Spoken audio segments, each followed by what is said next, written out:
My name's Rodger. This is my wife, Cyndee. Hi there. This is our truck, Beaufort. And we got into overlanding because we can't really sit still and we like outdoors. And we wanted our two sons to kind of see things and see places. Yep, and we started with a Land Cruiser and an off-road trailer, and we would do long trips anytime the kids had a break from school. And then we just decided, you know what? We're becoming empty nesters. Let's do this full time.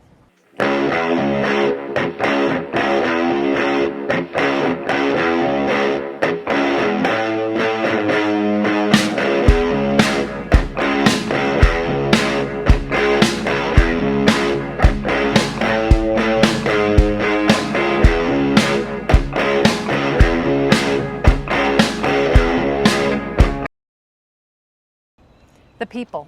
Getting to meet people, especially in the small towns. We've been just so fortunate. We use Harvest Host a lot, and it's, that way we get to support small businesses, family-owned farms, and just meet the greatest people. The cultures and the food, and I am very partial to the world's biggest ball of twine and the largest cement pistachio. Yes. So we just like seeing all the things that different communities have to offer. I'm stumped. I'm surprised that she's still married to me. That should be a good one. Yeah, I would say that this, tiny living is not for everyone. It's close quarters. It's close quarters, but we've definitely learned a lot about each other. And we've been married for 26 years. So living close like this, there's some communication, there's some additional patience and compromise on her part, because I am very patient and I compromise on everything. But I don't know, I don't think there was really much that was surprising. Yeah, we've been doing it for a while. Yeah. So we've been overlanding, we've been off-roading for, 30 years. Yes. We've been overlanding for 5 years. We've been living in this now for full time for since November. She does all my math for me. Since November of 2025. So yeah. We'll be coming up upon a year in November. So our favorite place is kind of mood dependent. I mean, we have a lot of favorite places. We have temperatures that we like. We have elevations that we like. There's a very good butcher in Connecticut that I really like. Their pork sausage is amazing. Yeah. But what we found is that there's a special part to just about everywhere that we go. We find, wineries, people. Creameries, yep. You have to stop for the cheese. Yep, cheese is always a good and ice thing cream. to have. Yep. Yeah, I would say so far our best trip was when we did Labrador, Nova Scotia, Prince Edward Island, and Newfoundland. That was just an amazing trip. Which also included 2 cross-country drives for us as well. So we got to see a lot on that trip. Yeah. Whole family, 4 people in a Land Cruiser and an off-road trailer. It was awesome. I wish I knew mechanical engineering.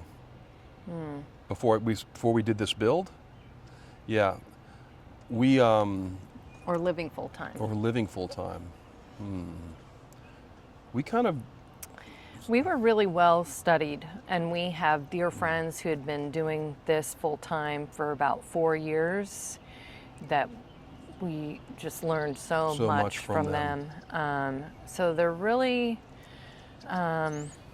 wasn't much, I would say. I think we were very well prepared. I mean, when we were researching doing full-time living in this, we probably spent a good 2 years watching videos, flushing it out, figuring out what the best vehicle was going to be for what we wanted to do. And we'd previously done like six-week trips, 3-month trips, so we kind of had a feeling what it was like to, poop in a bucket and do that kind of stuff.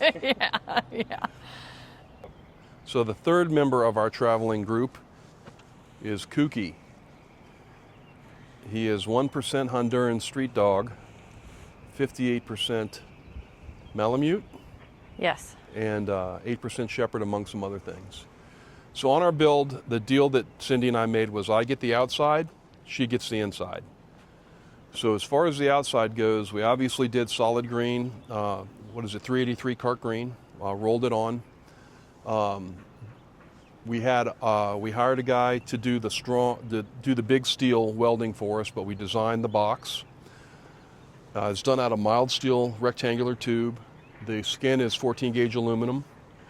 When we bought the truck from Joe in Midwest, we had them very kindly put in a 260 amp alternator, highway gears, an air conditioner, and we had them, we sourced two 25,000 pound winches from them that we installed on the front and the back.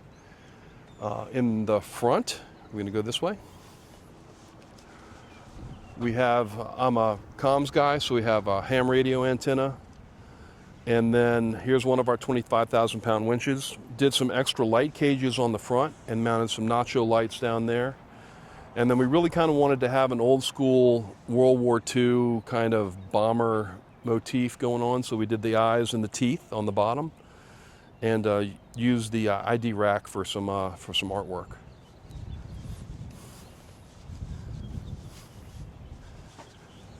Nothing really special on this side. We did install a mini split air conditioner between the air stack and the spare tire. We turned our propane tank, which hangs right below the air filter, into a gravity bomb so that that's our burrito buster or meal missile. Our diesel heater, which is what we get our hot water from, is mounted in front of the intermediate axle. Directly to the frame rail, right over some of the huck bolts that hold the sill plate and the chassis rail together. We just had Joe's guys install some Timbren spacers between the intermediate and rear axle to help with a little bit of the body sway that we were experiencing. So far, amazing. Because of the departure angle, we have our bed sits, and you'll see that in a second, our bed sits right here. We had a pretty odd space in the back that we wanted to maximize for storage. When you get inside, you'll see that our shower is right in front. So the only real access port was for the driver's side part of this compartment was this hatch. So we put this hatch in to access there. The center part of our departure angle is, for all intents and purposes, a troop ramp. The center part unlocks and rolls down, and we have stairs going up into a hatch that you can see on the inside. Our ladder hangs from here, and we swing it up into these capture points. So our ladder attaches right to the back of our departure angle so that we can stow it, and it doesn't take up a lot of space. And there is our stairs or our ladder. On the roof, we have around just under 2,000 watts of solar and brush guards, and our Starlink is on the roof as well. And inside the cab of the truck, you stay right there. You stay. So we added weather matting and insulation. So there's Havelock wool underneath this rubber matting. We removed the seats and cut. There you go. We removed the seats. I made a template, and then we cut this. And then it's also great because we are running our wiring underneath the black mat, and then this also kind of holds it in place. You see we got some wires running all the way to the back. So we have a battery charger, and then we added panels to the back part of the cab, which are, well, I put Siles sound dampening first, and then we have plywood sheets that are not only covered in carpet, but on the back side is Havelock wool for added insulation.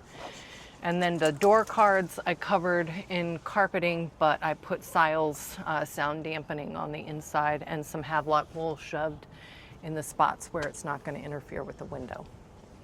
That's cool. You want to see the inside? Yeah. All right, let's go.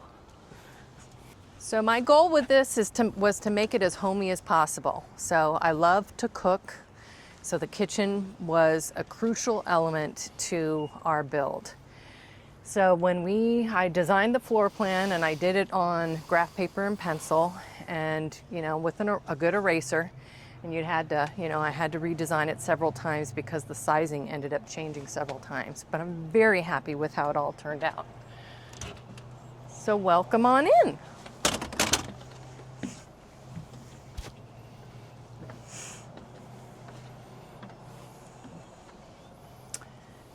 So here is our stainless steel shower, and we use a composting toilet. We didn't want to deal with a black water tank. We wanted this to be an all-season traveler. So we have our water, our fresh water and our gray water are stored inside. So that way we can go to extreme temperatures. Maybe eventually we'll have a black water tank that we'll use in the warmer months, but for now this works great. Back behind here, this is our bedroom. This is a queen size bed.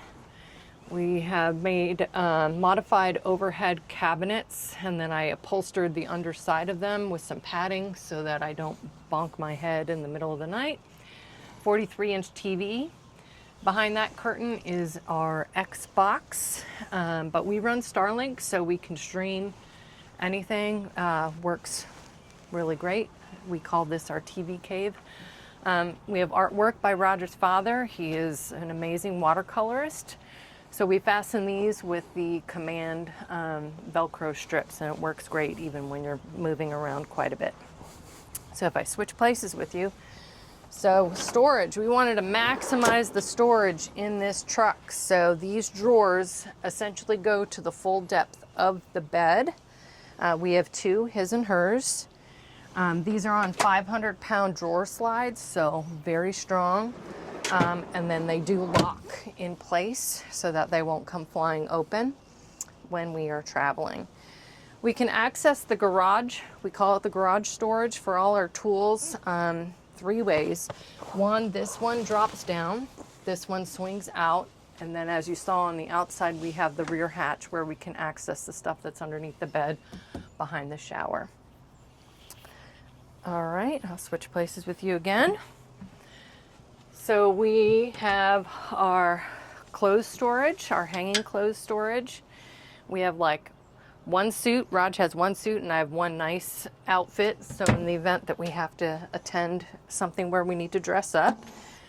This is essentially our command cabinet. It's where Raj has the router and additional tools. This is our food pantry. These are all IKEA cabinets. I love them because they're modular. You can modify them very easily. And then they have features like drawers within drawers, and then these drawer dividers, which kind of sandwich things in place so that they don't, move around too much. We put latches on all the cabinets so they won't fly open when we're traveling. We have a Dometic fridge.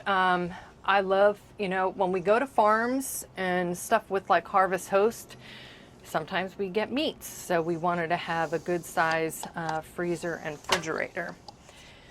For storing things in the refrigerator so it doesn't move around a lot, I essentially put everything inside bins so that things won't fly all over the place. Pots and pans are stored down here. If you notice that the counter is a bit higher than standard counter height, Raj and I are a bit taller than most people. So what we did is we built this stub wall underneath the cabinets, and it serves two purposes. One, it gives us the added height that we need for work surface. And secondly, it runs all of our water, our PEX piping runs from the water tank all the way to the back to the shower. And then we have a raceway for all of our wiring. So it goes from the service panel, which is up here, drops down and runs all the way back. So we can access any of the wiring that's not up inside to fix anything that is needed. And then I just made these so that they're interlocking so that I don't have to undo a screw to access that storage. Teak butcher block countertops, yes, they are heavy. However, they do work really well with moisture. and they're very easy to maintain.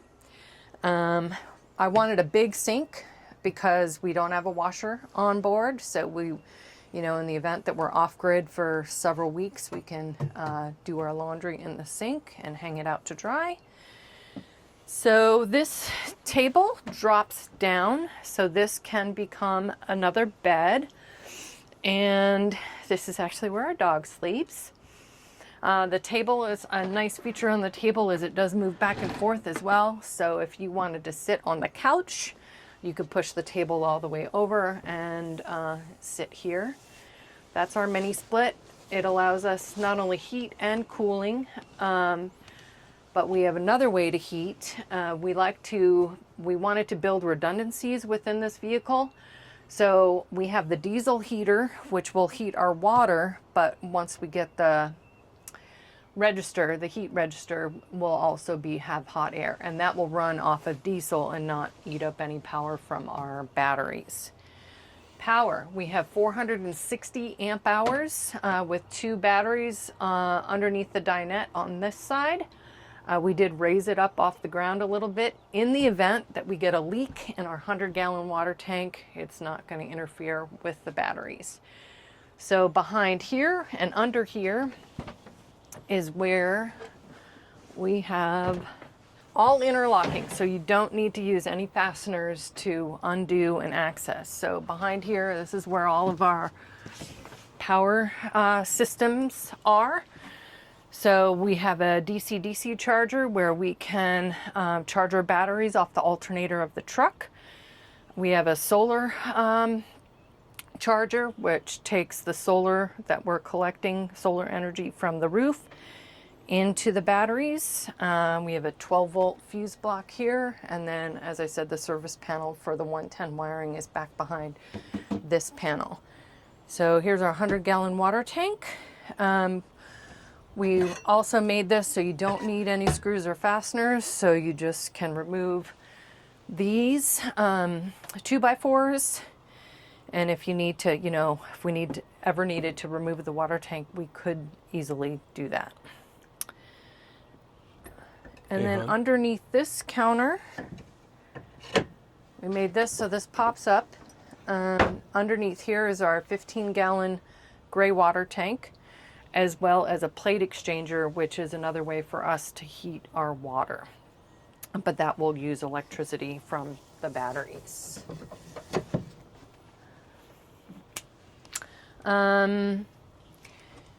So the mini split is mounted on a little stub wall, and the wiring and all the hoses go through the stub wall and through the truck on the overhang that we have over on the front. So that way we don't have any cords or hoses going through the back. So we can basically shove sleeping bags or whatever back behind those in that storage area. Okay, so this is 100 gallons of water. So full, that's 800 pounds. When it's half full, you have 400 pounds of water. And if you take a turn really sharp, you don't want that 400 pounds of weight sloshing up one side or the other. So what we did is we baffled the water tank using essentially food grade irrigation tubing. So we took the tubes, cut them to fit, and then we drilled holes. Well, they actually already had the holes. And that way it's going to displace the water, so it's not going to be thrashing to one side or the other. So we wanted to be able to live off grid and get water from anywhere. So water filtration was very important to us. So we have maybe overly done it, but it's good. So we have a filter that we can attach to a hose, so the water can be filtered going into the 100-gallon tank. And then once it goes from the tank, it goes into a large particle filter and a small particle filter. And then it flows underneath the sink, and it goes into the first guzzle H2O carbon filter. And then it goes to another carbon filter, which is also a bacterial filter. And then this down here is a Vicqua UV filter. So the water has zero taste. It is very clean, and we could essentially get water from anywhere. So the ceiling, we had originally picked out this really cool wall board that was like matte black and like wood, but we just couldn't, it would not stay up for. It was really cool and it was really heavy. It was too heavy. So we had to scratch that, and we decided to get rolls of cork. And so they come in like, 4-foot lengths.